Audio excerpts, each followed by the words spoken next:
প্রকৃতি তার নিজেকে যেভাবে সুরক্ষা দেবে, প্রযুক্তি তত সুরক্ষা দেবে না। তবে প্রযুক্তির প্রয়োজন আছে, কিন্তু প্রযুক্তির উপরে প্রকৃতির প্রয়োজন সবচেয়ে বেশি। সেই জন্যে প্রাকৃতিকভাবে কীভাবে ভালো থাকা যায় সে চেষ্টা আপনি আমি সবাই করব।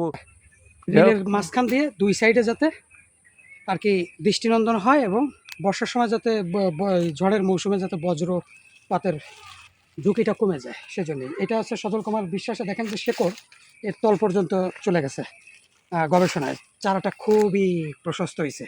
এর উদ্যোগে এবং নিজেদের গবেষণায় উৎপাদিত তাল চারা, যেটা পরিবেশের জন্য অত্যন্ত উপযোগী বর্তমান সময়ের জন্য, বজ্র নিরোধক হিসেবে সজল কুমার বিশ্বাসের নিজস্ব যত্নে এবং আলোর মিছিলের পরিচর্যায় প্রায় নিজেদের একটা নার্সারি, এখানে বিভিন্ন ধরনের চারা আছে অবশ্য। তবে আমাদের আজকের প্রচেষ্টা হচ্ছে তাল বীজ।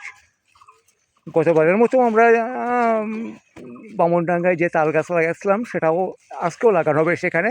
আমরা চেষ্টা করবো একদিনে যতটুকু পারা যায় চারা। আমরা সবসময় আপনাদেরকে উৎসাহিত করব মেহগনি গাছ না নিতে এবং বিদেশি যে কোনো চারা না নিতে। আমরা আপনাদেরকে অনুরোধ করব দেশি চারা, উন্নত মানের চারা আপনারা সংগ্রহ করবেন, এবং সেটা আপনারা এই সজল কুমার বিশ্বাসের সাথে যোগাযোগ করলে আপনাদের কাছে সেটা পৌঁছে দেওয়া হবে সুলভ মূল্যে। আমরা আলোর মিছিল থেকে শুধু গাছ লাগাই না, চারা লাগাই না, চারা সংগ্রহ করি এবং সে সকল চারা পরিচর্যা করি এবং প্রয়োজনে মানুষের কাছে সেগুলো বিক্রি করি। যারা আমাদের আলোর মিছিলে চারা অনুদান দিতে চান তারা যোগাযোগ করবেন আলোর মিছিলের সম্মানিত প্রতিষ্ঠাতা সভাপতি শেখ তারেকের সাথে, আকিব হোসেনের সাথে এবং সজল কুমার বিশ্বাসের সাথে। এই তিনজনের যে কোনো একজনের সাথে যোগাযোগ করলে আপনাদের প্রদত্ত চারা আমরা নিয়ে নেব। আপাতত আমাদের হাতে চারা, অন্য চারার স্বল্পতা থাকার কারণে আমরা তাল চারা লাগাচ্ছি না। তাল অনেক দীর্ঘদিন পরে যে ফলন দেয় এবং তালের যে শীতল ছায়া, আমরা যে সমস্ত এরিয়ায় তাল গাছগুলো লাগাচ্ছি সেই সমস্ত এরিয়া কৃষকদের এলাকা, কৃষি এলাকা। সুতরাং কৃষকরা যাতে তাল গাছের ছায়াটা পায় এবং ওই যেই এলাকায় লাগাচ্ছি ওই এলাকায় সৌন্দর্য বৃদ্ধি হয়। পাশাপাশি এই তালের, জানেন যে তাল অনেকভাবে খাওয়া যায়। তালের ফলগুলো যখন হয়, তালের ফলগুলো শ্বাস আকারে খাওয়া যায়, পাইকে গেলে ফল হিসেবে খাওয়া, পাকা ফল হিসেবে খাওয়া হয়। তাছাড়া তাল গাছে তালের রস হয়, যেটা অত্যন্ত উপাদেয় এবং স্বাস্থ্যকর। আর আমরা সাধারণত বেশ কয়েকবার বীজ লাগাইছি, তবে বীজে আপনার বেঁচে যাওয়ার পরিমাণ অনেক কম, বেশিরভাগ বীজ নষ্ট হয়ে যায়। সেই জন্য আমরা গবেষণা করে এই যে সজল কুমার বিশ্বাসের নিজস্ব তত্ত্বাবধানে এইটা চারা সরাসরি আমরা এখান থেকে উৎপাদন করছি। সাথে আমরা যখন গণনা করছি তখন 250-র মতো ছিল। এখন দেখতে পাচ্ছেন সেই 250-র মধ্যে থেকে কিছু অংশ চারা মারা গেছে, এই যেগুলো যে প্যাকেট পাশে রাখছি।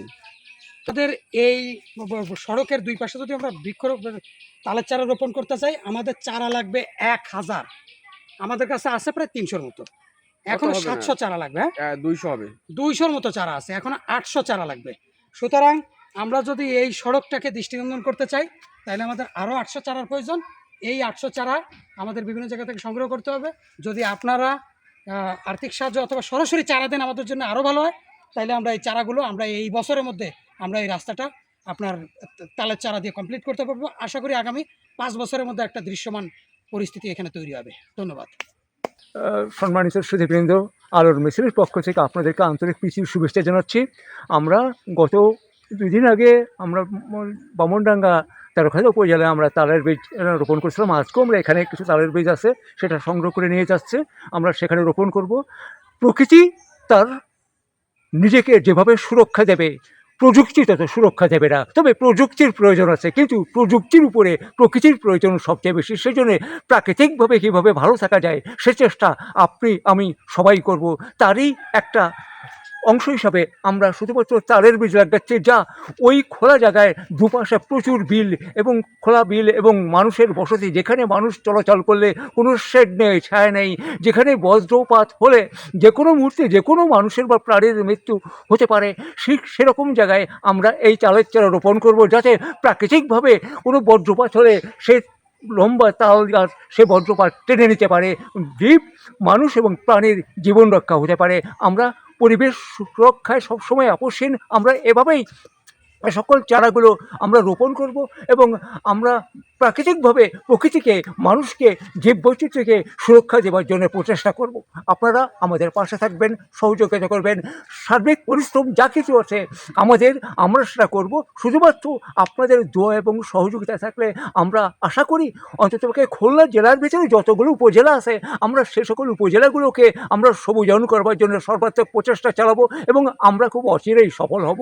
পরিশেষে আমি আপনাদেরকে আরও একটা কথা বলতে চাই, সেটা হচ্ছে এই যে ঠিক এই মুহূর্তে আমরা তালের চারা আমরা সংগ্রহ করছি। আপনারা যাদের সক্ষমতা আছে, অ্যাবিলিটি আছে, আপনারা আমাদেরকে তালের চারা উপহার দেবেন আলোর মিছিলকে। আপনারা এই চারা উপহার দেওয়ার জন্য আপনাদেরকে নির্দিষ্ট ফোন নম্বর দেওয়া হবে ফেসবুকে, সেখানে আপনারা ফোন করে আমাদেরকে জানালে আমরা তারা সংগ্রহ করে নিয়ে আসব। তবে সরাসরি যদি যোগাযোগ করতে চান তবে তা আলোর মিছিলের সম্মানিত প্রতিষ্ঠাতা সভাপতি শেখ তারেক এবং সজল কুমার বিশ্বাস এবং আকিব হোসেন, আপনারা এই 3 ব্যক্তির সাথে যোগাযোগ করবেন, তাহলেই আমরা তালের চারা পেয়ে যাব। ধন্যবাদ।